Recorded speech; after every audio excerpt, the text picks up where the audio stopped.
Here in Devon, in the tranquil Tamar Valley, was once a port bustling with industry. Now Morwellham Quay is to be brought back to life, as it would have been during the reign of King Edward VII. Archaeologists Alex Langlands and Peter Ginn and historian Ruth Goodman will be living the lives of Edwardian farmers for a full calendar year. That's fantastic, all hand-forged. It's going to be an enormous challenge to get to grips with the skills and crafts of the early 20th century. Here on the banks of the River Tamar, farming was about far more than just livestock and crops. Farmers had to diversify into fishing. Oh wow, we got something! Mining, market gardening, and master the industrial advances of the Edwardian age. It was a time of inventors and entrepreneurs, and great social change. Over the next 12 episodes, the team are going back to an age that saw the dawn of our modern world, and a time of new and exciting ventures on the Edwardian farm. It's September, and Alex, Ruth and Peter must establish themselves in Edwardian Britain. This means setting up home. Oh my goodness, can't live with it like this. The arrival of their first livestock. You've got control there, Alex. Yeah, I'd sort of. And fertilising the fields to grow crops. For this, they must make deadly quicklime. Wow. There's no going back now. A hazardous but essential job. Oh dear, this is killing me. On the Edwardian farm.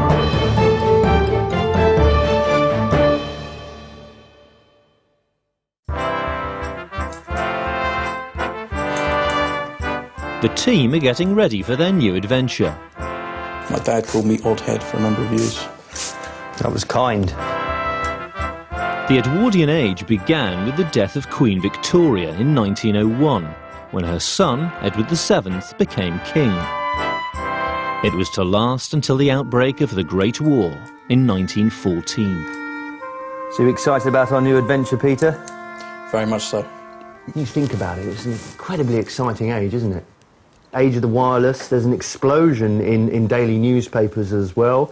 And of course the motor car means that people can get around that much quicker. Flight.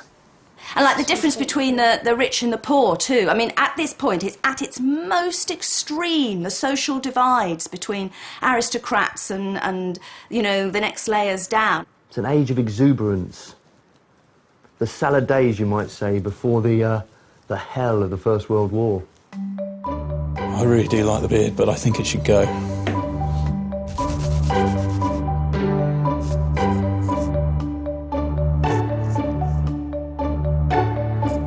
I never realised how handsome you were, Peter. Thank you very much, that's fantastic. Oh, that looks really weird, doesn't it? Really different. Time to step into Edwardian Britain.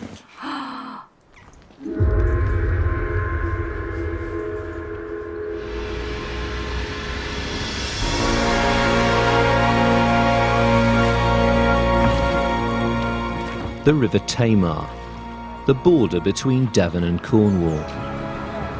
The adventure begins. The team are sailing from Plymouth, 18 miles upriver, to their new home at Morwellham. Is that it, through the mist? This is obviously it. Gosh.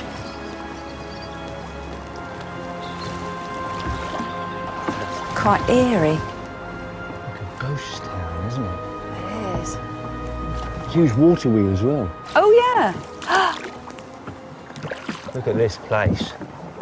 Stunning, isn't it? Absolutely fantastic. Right, well, first ashore, me and Sonny. Yeah. After you, Ruth. Thanks ever so much. Right, old son. This is Morwellham Quay. At its height, this was one of the busiest ports in Britain, shipping locally mined copper ore to South Wales for smelting.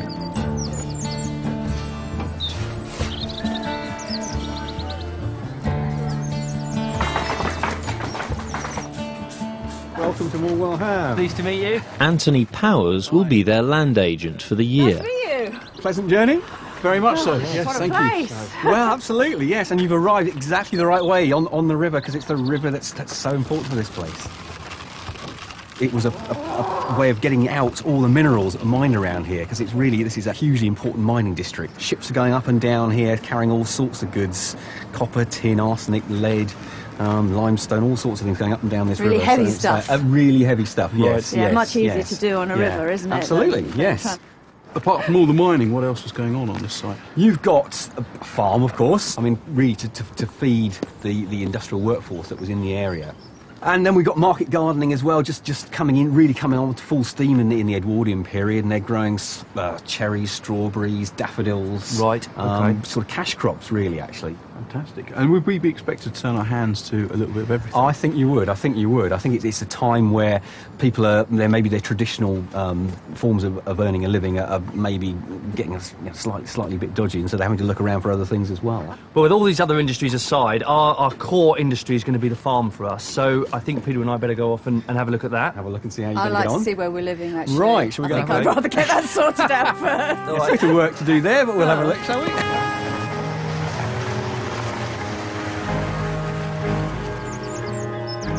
This is where the team will experience Edwardian domestic life. A little bit basic. Yeah. It was quite a reasonable sized family here. I think probably you got a family of 2 parents and 6 children in this house. So you need a big kitchen. You need a fairly big space, don't you? Yes, you do. Yeah, especially as this is the room you spend most of your time living and working in. Yeah. It's a pretty small range, isn't it? It's very small. There's no hot water tank on it, is Not there? at all, no. I think they must have been heating water on the top in pans there. Yeah, that's small. And I've got a sink. You have got a sink. You haven't got water. No, there's no running water down here. So Okay, so it's back to carrying it buckets. is, I'm afraid. So I've got my work cut out then, haven't I? You have, yeah. The team are taking charge of Morwellham Farm, originally built to feed the people that worked and lived at the port. Wow, Peter. Look at this selection of vehicles.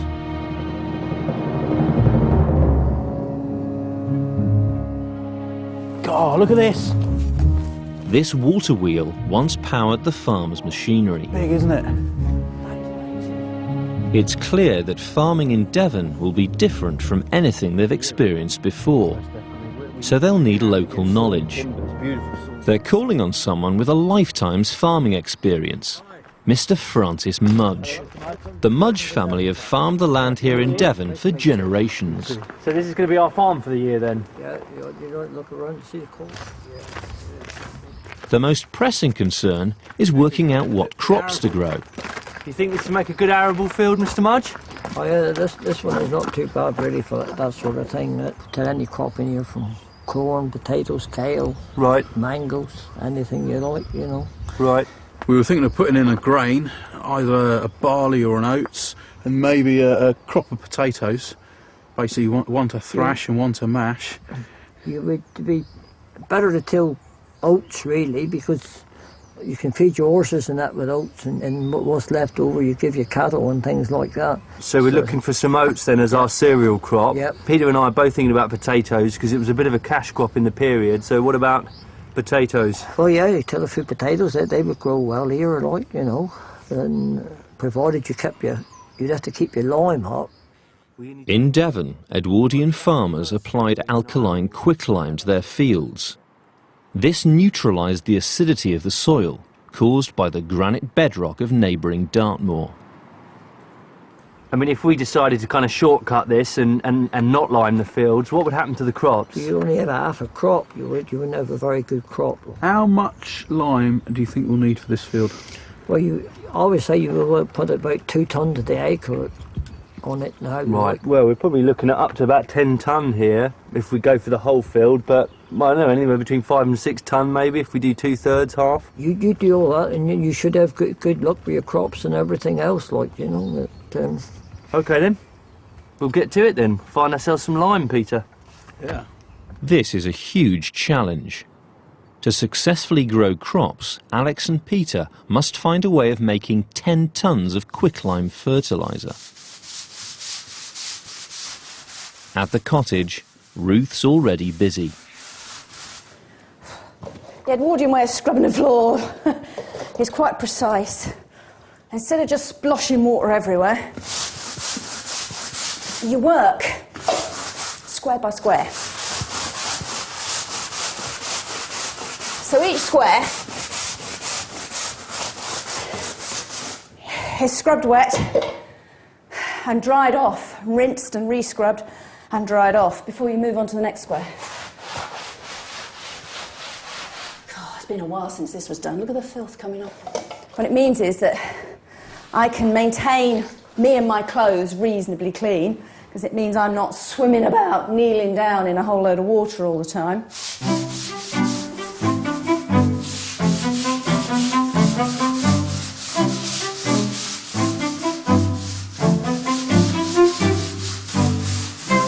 There's lots of references to many farmhouse wives doing this twice a day. I don't think I'm going to be that house proud. Once will do plenty. Right, that's that done. Where should we put this? Yeah, over this way, yeah. This will do fine, won't it? We can always move it.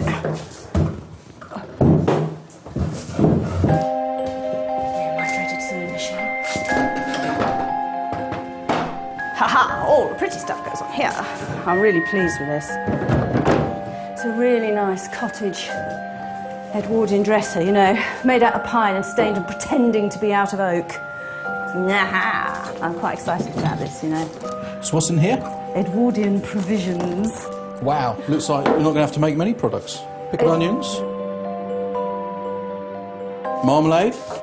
This is starting to look like my mother's cupboard at home. A lot of familiar designs. I'm just amazed at how many companies are still in business. Oh, Brasso, look at that. I mean, there were loads of branded products in the Victorian period, but it's just gone crazy by the Edwardian. There's just so many more of them.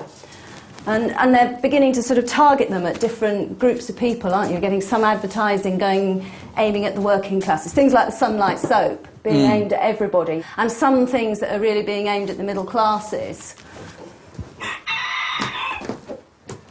Oh, there we go. End of a long journey for you guys.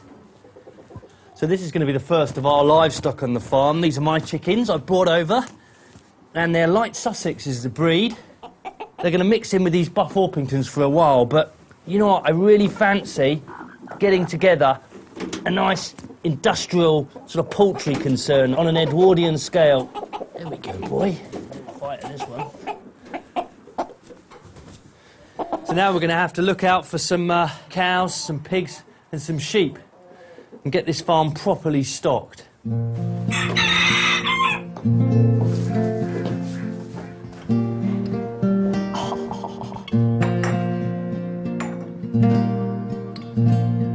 Well, this is home for a year. It's looking nice. Yeah, it is, isn't it?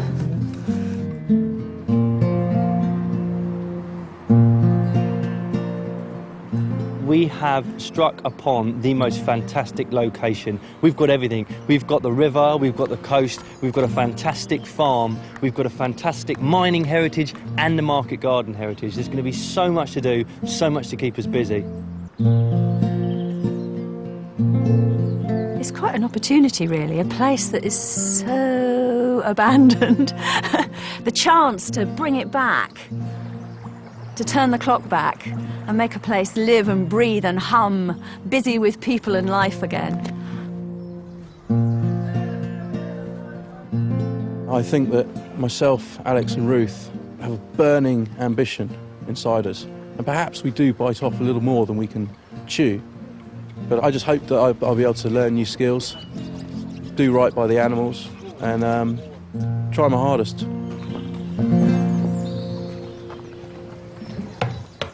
Until the range is up and running, they can't cook or have hot water.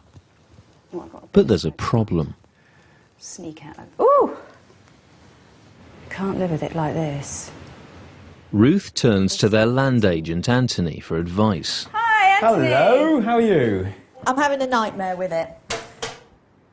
I've given it a really, really good clean, well, as best as I can. It's clod solid, absolutely solid. So the chimney needs cleaning for a start. Yes. I cleaned the chimney in there last year and had to get on the roof and knock a plug about this wide out down through the chimney because jackdaws, twigs and all sorts of stuff. Yeah, wish they did. A blockage in the chimney may be sending the smoke back into the room. You all right, Alex? Yep, I'm good. How's it going with our little volunteer? Yeah, he's looking ripe and ready for it. To sweep it, Alex has a cunning plan. One of the traditional ways with which to clean your chimney out was with chicken. And what you do, get him here, and you literally stuff him down the chimney. And what he does is he tries to flap up the chimney, to fly up the chimney, and in doing so, his claws scratch the inside of the flue and bring down all the soot with him. But I've got to be honest, I really can't bear to do it to the little fella because he's so gorgeous.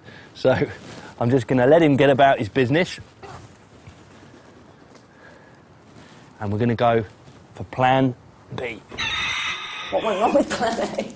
Lack of volunteers. Plan B involves Holly rather than a chicken to clean the chimney. Okay. Right, Okay. you ready? Ends in. Start hauling. Pull it up. Here we go. This is a really old method of cleaning chimneys. Goes back to the medieval period. Stuff a holly bush down. There's loads coming down just as you pull it up. Don't pull him off. I'm not pulling him off. Yeah. You can pull it back down now then, Peter. Okay, pulling away. Yeah, I see. He's the man with the muscles. How's it going?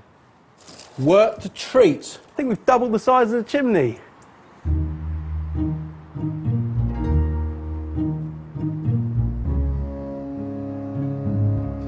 At the farm, the most pressing concern is neutralising the acidic soil with quicklime. 10 tons of it. Quicklime was a wonder material of the Edwardian age. Not only was it used in farming, but it was the basis of cement and plaster. It's made by heating limestone, essentially chalk, to over 900 degrees in a kiln. Our first bit of lime. Something almost every Edwardian town would have had. These are the raw materials for our lime burn. We've got the limestone here and the coal, all brought in by barge. Most effective way to bring it in. So now we've got the raw materials, Peter, we just have to find ourselves a kiln.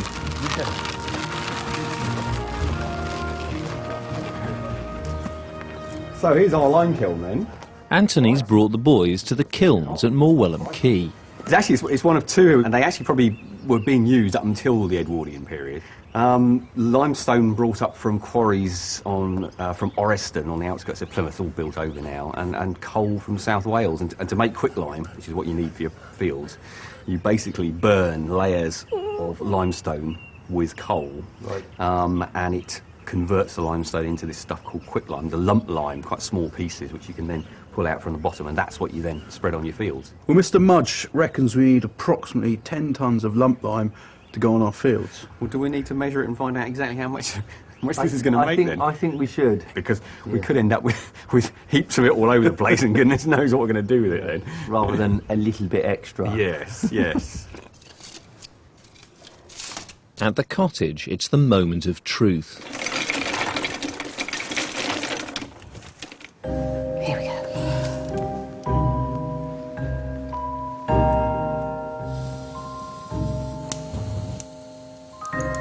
That's it. Crackle, baby, crackle. Oh, I can see the smoke going sideways. That's a good sign. That is warm already. That's how it's supposed to be.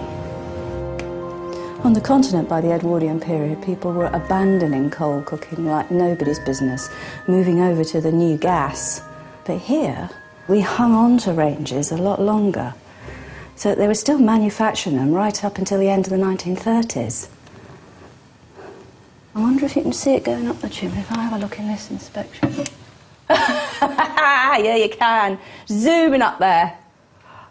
Look at the drawer on that. Measuring the kiln is proving to be a mathematical challenge. 5 times 5 is 25. Yeah. Times by pi, what's pi? 3.14? Make it 3. Okay, 75. times that by the depth. How are we going to work out the depth? If you hold one end and abseil down... So, 20 times 75, that's 2 times 750. 1,500. That's cubic feet. How many tons is that? I've no idea. That's over 50 tons of quicklime. They need just 10. It's highly caustic stuff, Peter. A ton of it is bad enough, and you want 50 tons of it. Okay.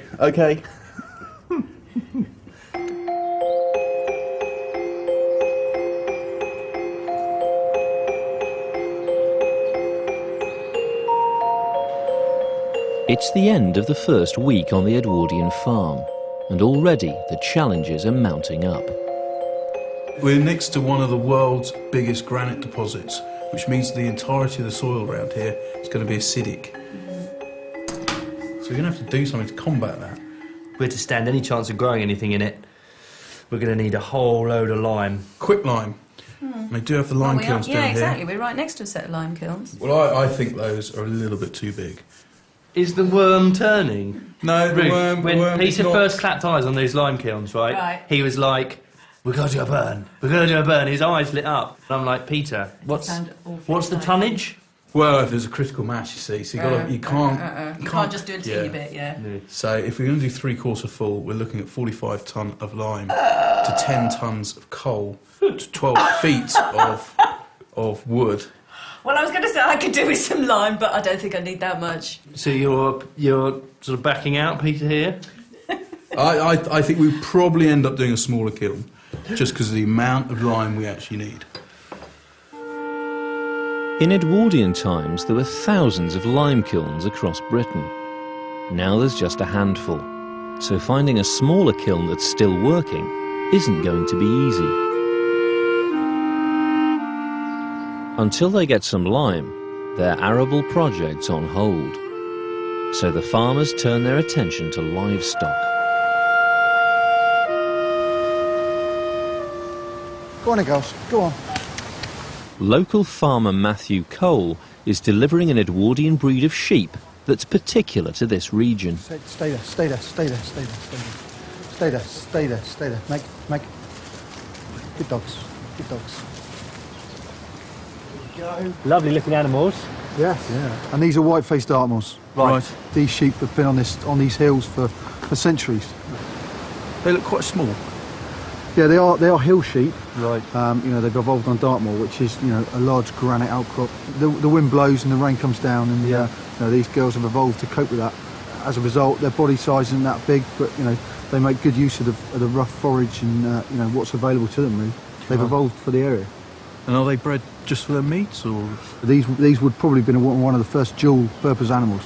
Not only do they grow a good heavy fleece, but the meat is also of very high quality. They call it angel meat. It's that angel meat. Angel meat. It's that tasty. Great. Well, they're certainly settling in. Thank you very much for bringing them down. Thanks ever so much for bringing them down. And Meg, thank you, Meg, as well. She did the hard work. Yeah. Crucial to the success of their sheep enterprise will be keeping them well fed over winter.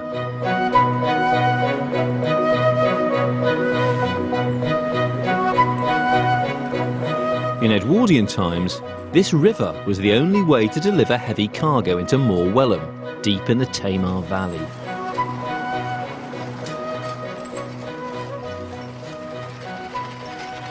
This is our first consignment of hay. We'll need plenty to keep our cattle and our sheep fed throughout the winter. Unfortunately, in the Edwardian period, it came ready baled. So we've got a nice empty hayloft to get filled up, and we should nearly be there for our winter feed.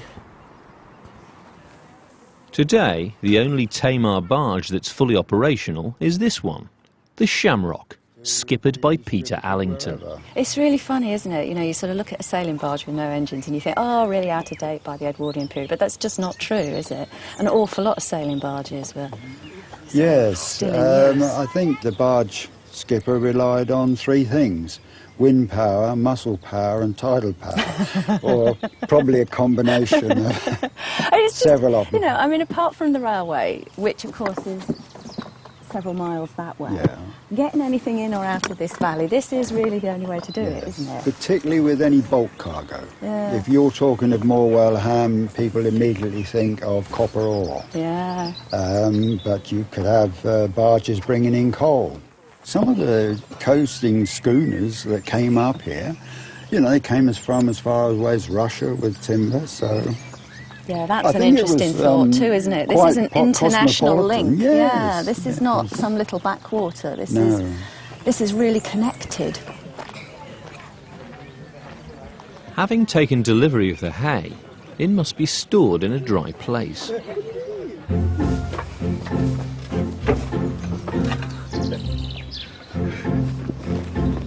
Climb up there, mate. Right, you ready for this? Yeah. Right, here we go.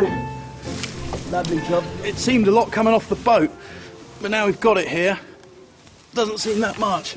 This isn't going to last us though, is it, Peter? Throughout the winter, and this hayloft is desperately small, so we're going to have to see, firstly, if we can source ourselves some hay locally, and secondly, have to find some way of storing it outside. Alex is consulting their Edwardian farming manual on how to store hay outside. It recommends building a hay rick. So we've managed to acquire the most up-to-date version of the Book of the Farm to help us through the year. And I'm just looking at some of the hay ricks, or hay stacks as it's called here. And we're quite interested in the shape of this one, which is very much what we're trying to achieve. To keep the hay dry, it advises that the rick is thatched. Lucky we found these old timbers, Peter. Yeah, they'll do just the job for our rack, with which to build a rick. But rain's not the only obstacle they have to overcome. There's also vermin. The solution is to build it off the ground, on staddle stones. The design of this stone, and this goes back hundreds of years, is so designed essentially so that rats, they climb up to here to get into your corn, and of course they just can't get over the edge. Okay, so it stops vermin, at least mammals anyway, getting into your corn. The boys have bought some more hay from a local farm. They need to build the rick before the wet weather sets in. Well, we better start getting this on the rick.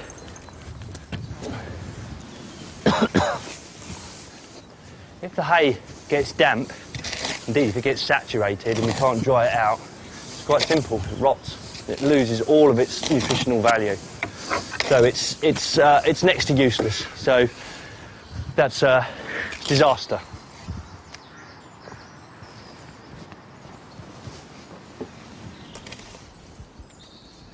This is going to be like the best part of a week's work, if not more. Yeah, but it's going to feed our livestock for how long? Several months? It's going to be worth it in the end, Alex. As well as hay, the livestock will also need grain. In Devon, farmers would have used granite troughs to keep the feed off the ground and prevent it being contaminated by animal excrement. In Edwardian times, they were hand-carved by the inmates of Dartmoor prison. Peter's come to see stonemason Ian Piper at a quarry on Bodmin Moor. Hello, Peter. Hi, Ian. How are you? Nice to meet you. You too. You too. Keeping all right? Very well, thank you. The first job is to choose a suitable piece of granite. I mean, you didn't want it too large, did you? No, not too large. So I mean, what we're going to have to do, we're going to have to cut it down through there. So we're going to drill holes right around there and down that side and slit it down. Ian's using an Edwardian pneumatic crane to lift the granite block from the quarry. It's a tense moment. This crane hasn't been used in half a century.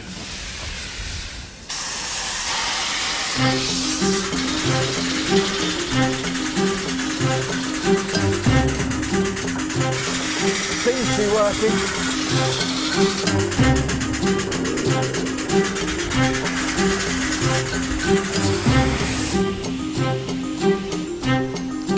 Now the stone must be cut down to size. And this is one of the hardest rocks in the world. and it is one of the most amazing building materials. But there is a grain in it, so you can't just chop it any way. It's going to be quite interesting to see how they do this. Granite is cut by drilling a series of holes, by hand. This is the hand drill? This is the hand drill. Right. You think that's all they had to do it with? Like, they had to drill holes around like that by hand. How far does that have to go in? You want to go down about 3.5, 4 inches. 3.5, 4 inches. It's a fair old way. Yeah. Imagine coming to work and having to do that all day long. Yeah, I know. The chaps doing that all day long. Yeah, hard life. They were hard men, there's no doubt about it. I reckon you should give them a break. It's time for Peter to try his hand at drilling granite.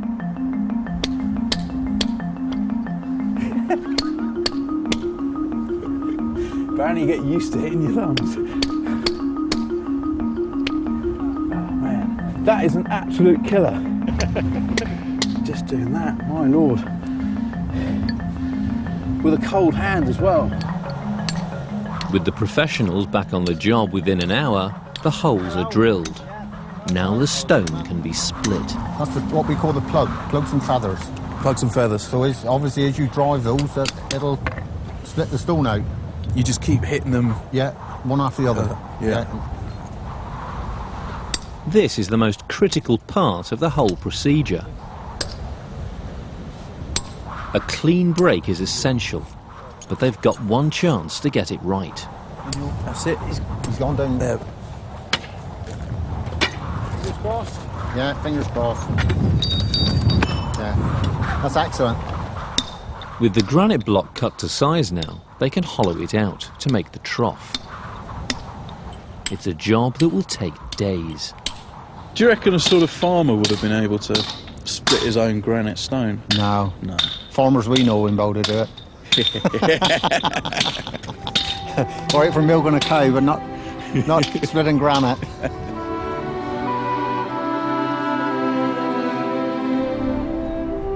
It's mid-September.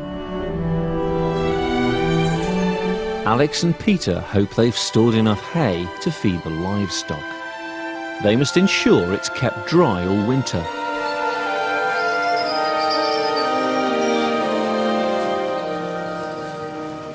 You've got the old book of the farm there. Edwardians would have thatched a rick, rather like a cottage. Hello Keith, good to see you again. Thatchers Keith Payne and Bill Liversidge have come to help. Nice to see you. So what do you think then? Yeah. Well, I'm impressed, Alex. It's so much neater than I thought it might be. Have a look at that. Good.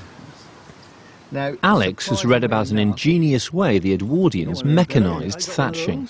The idea of that machine is that you can put reed through it, thatching reed, it stitches it together and it comes out in a continuous mat. Wow. I push the reed through, keeping it the same thickness all the way through. Instead of spending weeks thatching a rick, they would only spend a few hours, which gave them time to do hedging and stone walling and things like that. Yeah. So, you know, it was a labour saver as well, really. I'm actually feeding this through the same as you would cloth through a sewing machine. Try not to pull it too much, otherwise you might cock the works up. Whoa. Oh dear, Bill, sorry. I've just taken my eye off the ball here a second and we've dropped the stitch. Well, you really have got to concentrate on what you're about, man. Otherwise, if this comes undone on the rick, we're going to have a wet spot on the rick. So yeah, if you could pay attention a bit more. And I'm sorry, Bill. Stop looking around. There you are. In she That's goes. good as new. I reckon to be quicker to thatch it in the old traditional way, employ you two doing it with this thatch mat making machine. There you go.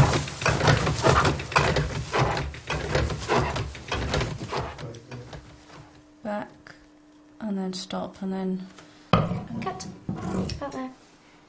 Tap. Ruth's daughter Eve is visiting and helping to make the cottage more homely. So we're making a rag rug, or we're trying to make a rag rug for the floor. The floors are pretty hard in here. You start the base, it's a sack, it's a Hessian sack. and then it's whatever bits of old fabric you've got, and you're better off with nice warm wool because that's going to be warmer underfoot. I mean, they cost absolutely nothing, rag rugs. Nobody's going to miss an old sack. And it just makes the whole kitchen feel warm and comfortable and homely. And it saves scrubbing the floor. I'm getting so good at this. Da, da, da, da, da, da. Actually feels like a rug now as well. Yeah. Well, just carry on, dear. Cheers, Mum. Here's the end. The thatch-making machine has produced enough matting to cover the rick. Now the tricky part, attaching it. Right, with these pegs, Alex, we want 2 along this edge, OK? In here and in there, Yeah, yeah? I'm going to twist them in the middle, so they become like a grip. Yeah. Double twist. Nice and soft on your hands, then. Yep. Points upwards, OK? Then it doesn't course water into the middle of the stack. Sort of coming in like that, Coming yeah? on that top string and try catch that string with the first one. There, nice like that. uphill, yes. Going uphill? Yeah, drive them in with your hands. Drive them in there like that. Lovely. And then give them the last tap.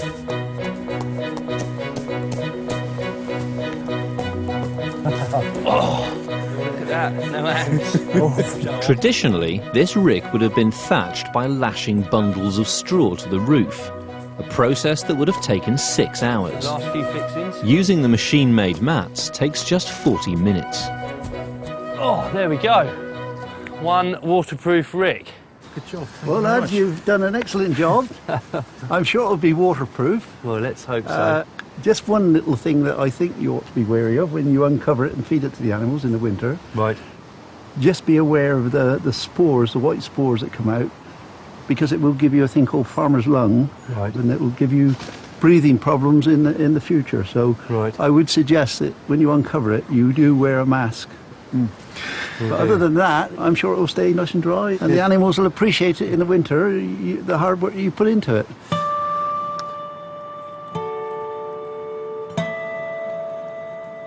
Making the rag rug has proved a much bigger job than Ruth imagined. I'm almost there. I'm so close. The amount of fabric that's used in the end is, well, it's huge actually. I think, frankly, it would equate to about 3 double blankets.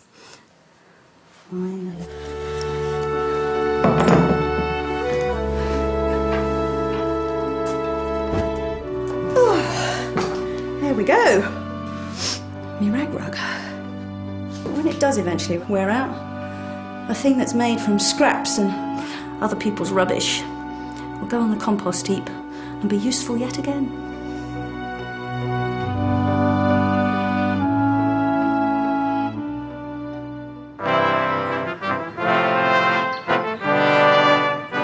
The ewes have settled into life on the farm, but to rear lambs, they'll need a ram. Matthew Cole has returned to Morwellum with a present for the boys. Good to see you again, Matthew. And you? Who's this? This is Cyril. Cyril. He looks fantastic. That's what a ram should look like, Peter. Yeah. Probably 4 or 5 years old. His horns are like the rings on a tree. You can see Right. how old he is. What's he going to give us in terms of the offspring? His offspring are going to be your next crop, if you like, Right. in terms of lambs.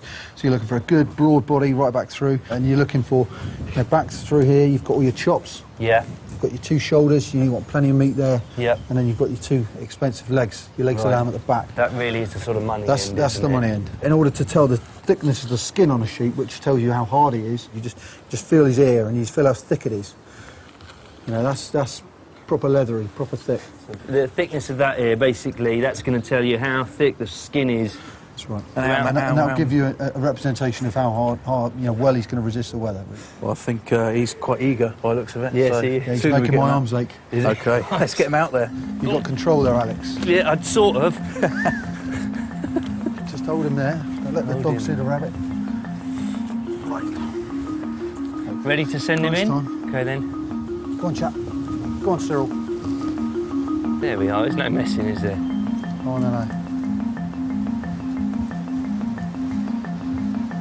Well, there we go. You'll notice him walk around behind him. If she stands still, Yeah. it's game on. Doesn't look as if any of them are actually ready at the moment. They might be a bit camera shy. They might be, yeah. All right, Matthew. Well, thanks ever so much for bringing Cyril down. No problem at all. We'll keep you posted on developments. Yeah, well, I look forward to see how he gets on. You know, it'd be nice to see his offspring.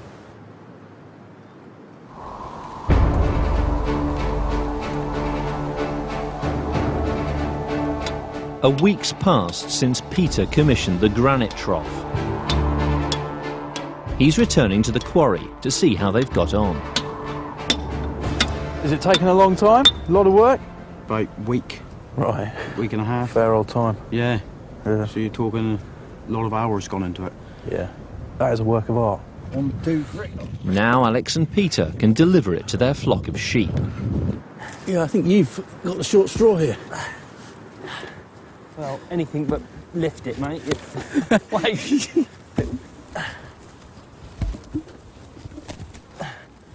So, what do you think of the trough then? Well, I have to admit, when I first saw it, I thought, that's not a trough, Peter, that's a bird bath. But in fact, it's heavier than me, so I'm already learning to respect it. Now, we could just put the feed on the ground. The danger of putting hard feed on the ground is that they come into contact with their own droppings, and the droppings can carry worms. The worms get inside the stomach, start eating the food away, and then your animals will basically become emaciated, and with winter setting in, they'll die. So the trough is critical for hard feeding. Woo. There we go. Fantastic.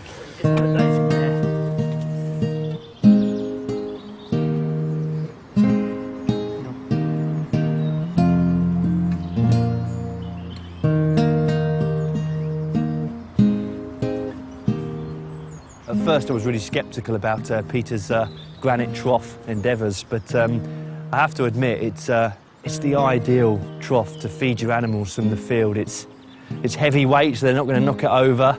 It's going to be there for decades. So yeah, all in all, I think that was a good idea.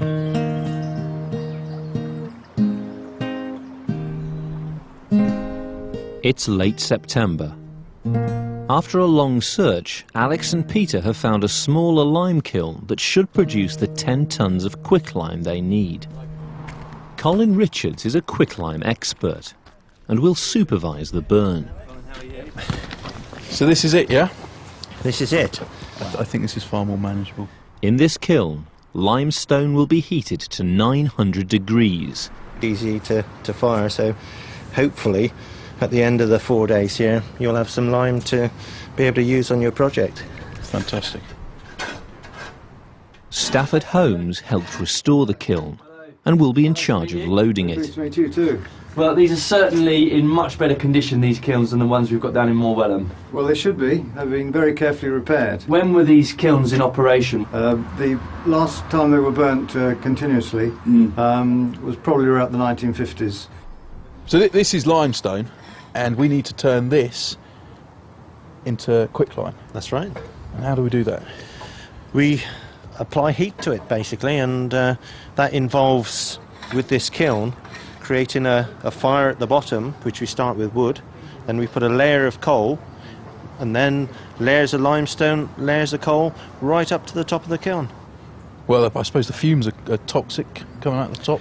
That's right, yes. It's something which, you have to respect. The whole process, involves a lot of chemistry, but the reality is it's a very caustic material. It can burn your skin. So we've got to be very sensible about the way we go about this. It's Peter's job to ensure the critical first layer of limestone is spread evenly. Right. Watch yourself.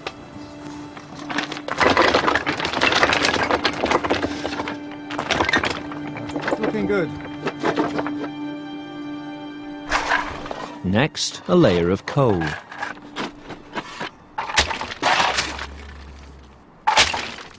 Then another layer of limestone. Will be 25 shovelfuls. Stafford's concerned that unless the amounts in each layer are precise, a constant 900 degrees won't be maintained, and no quicklime will be produced. So we're looking at quite a few layers here, aren't we? Total of 15 layers of fuel and 15 layers of stone.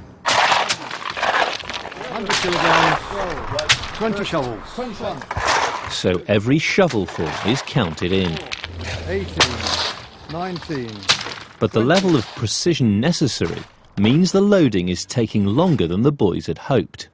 By early evening, there's barely a ton loaded. Moon's out, so we've got enough moonlight.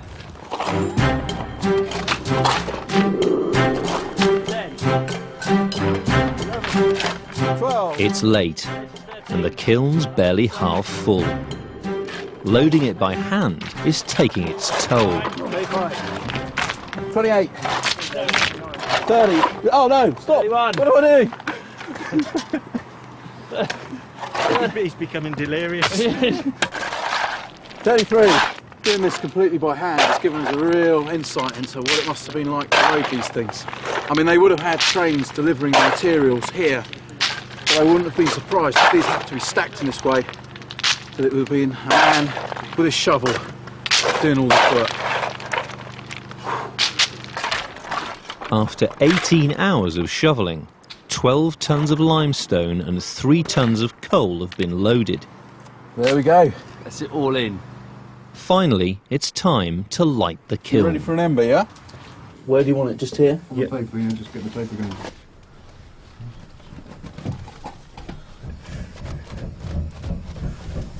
It's getting exciting here.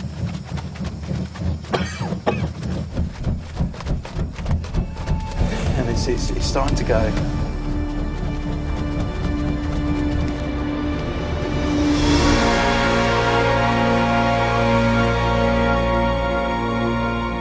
Gases produced by burning limestone include the deadly carbon monoxide. Wow. There's no going back now. It's as if somebody down below is stoking some... hellfire. Yeah, some hellfire, some mysterious brew, really, isn't it?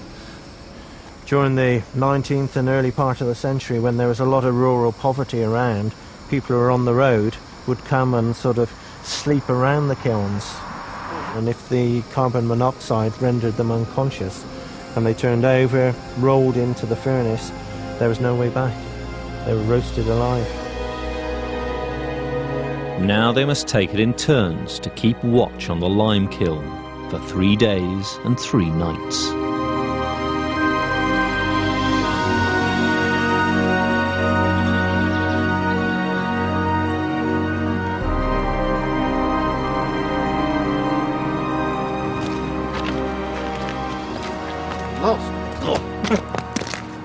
Oh, my word. Oh. You can just really get a sense now of what it would have been like to have been lime burning in these kilns over 100 years ago. But as they check the fire below, it's clear all's not well. Fire is burning too low. We need it to be burning higher. We should see glowing cherry red limestone. At the moment we just see flatness, darkness, and it's all cold in there. They need to get as much air into the kiln as possible to make it burn hotter.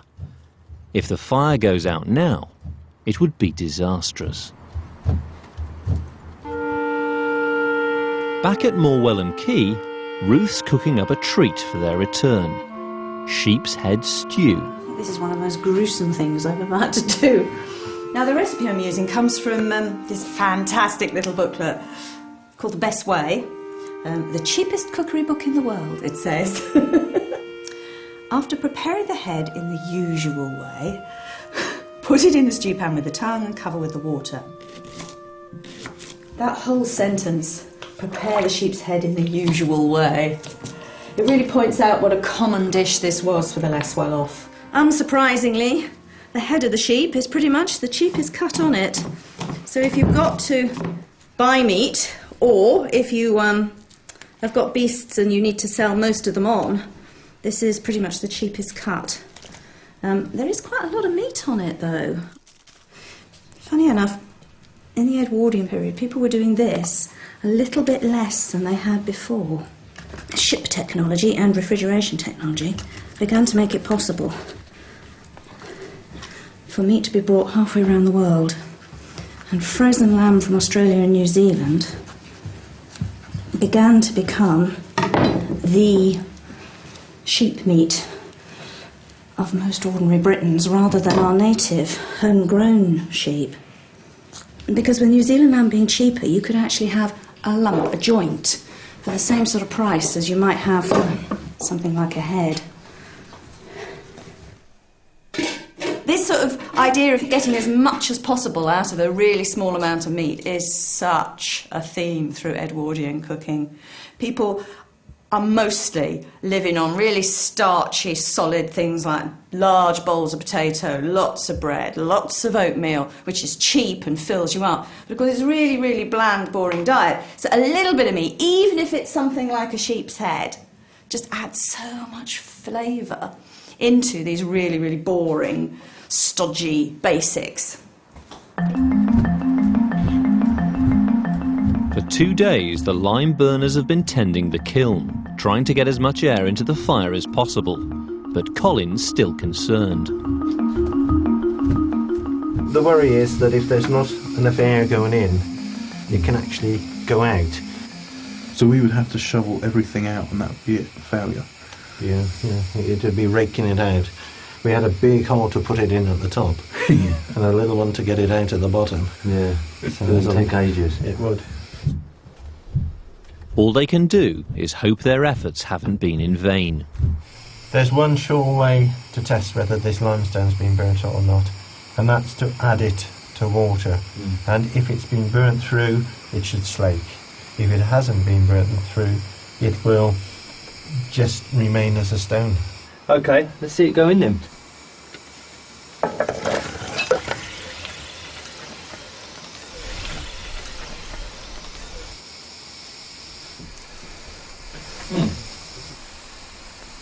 Not a lot going on there, is there?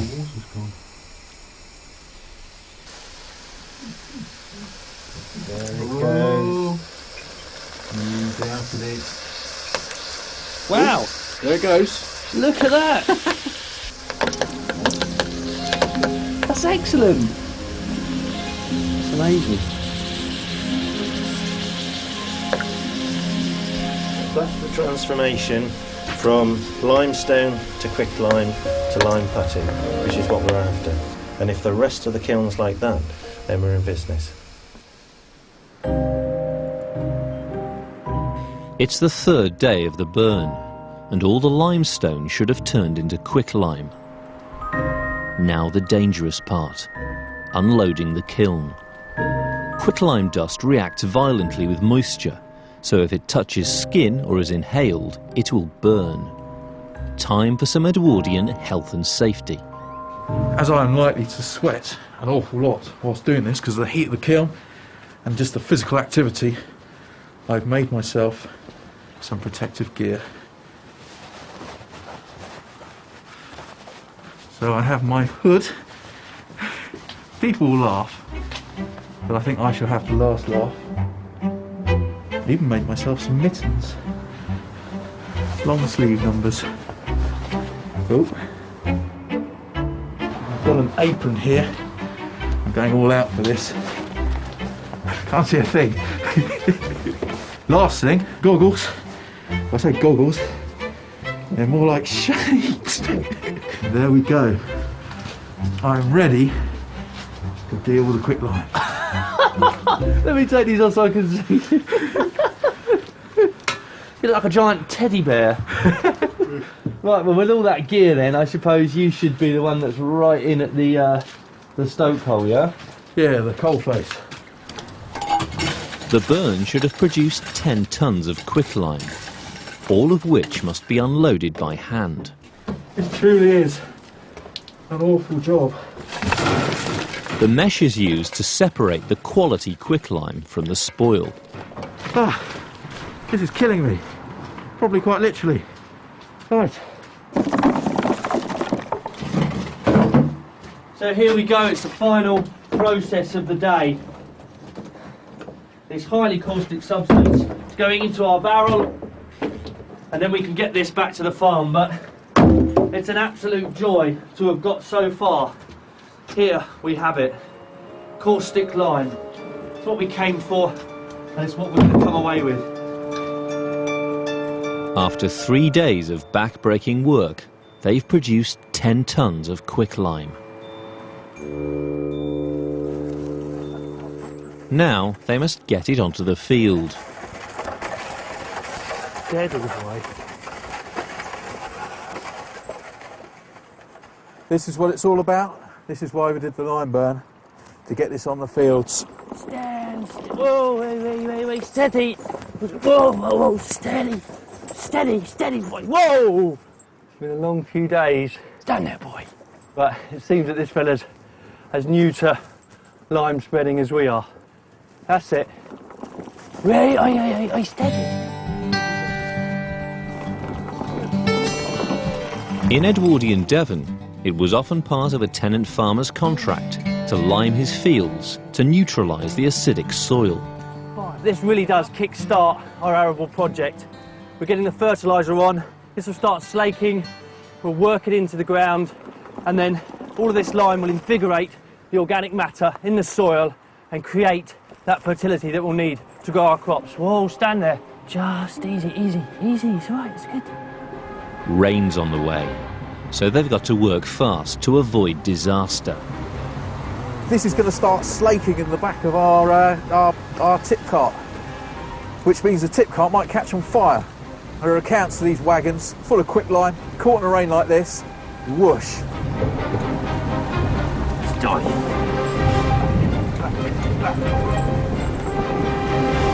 Okay, last one? Yeah. Really good. With seconds to spare, they get the last of the lime onto the field.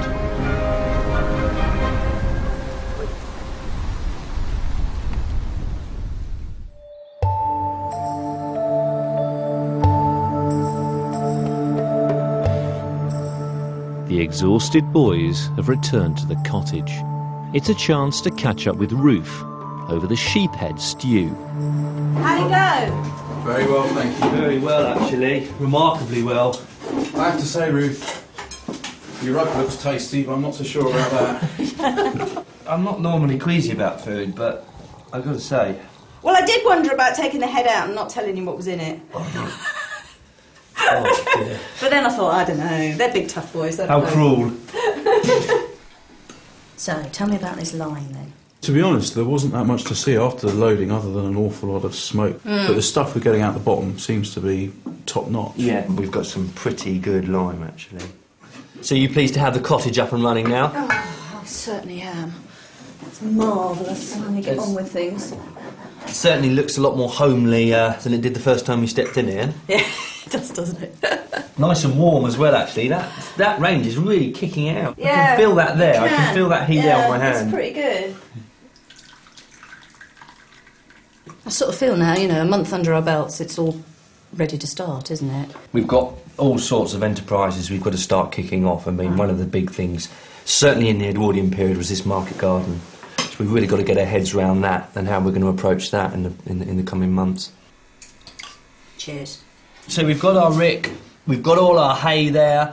You know, we are ready to start getting some more livestock in, and we're kind of prepped for winter, almost.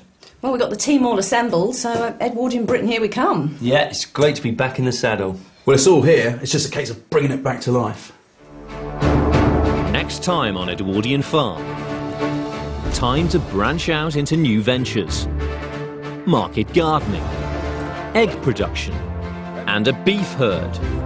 But to make it a success, they must be up and running before the frost comes.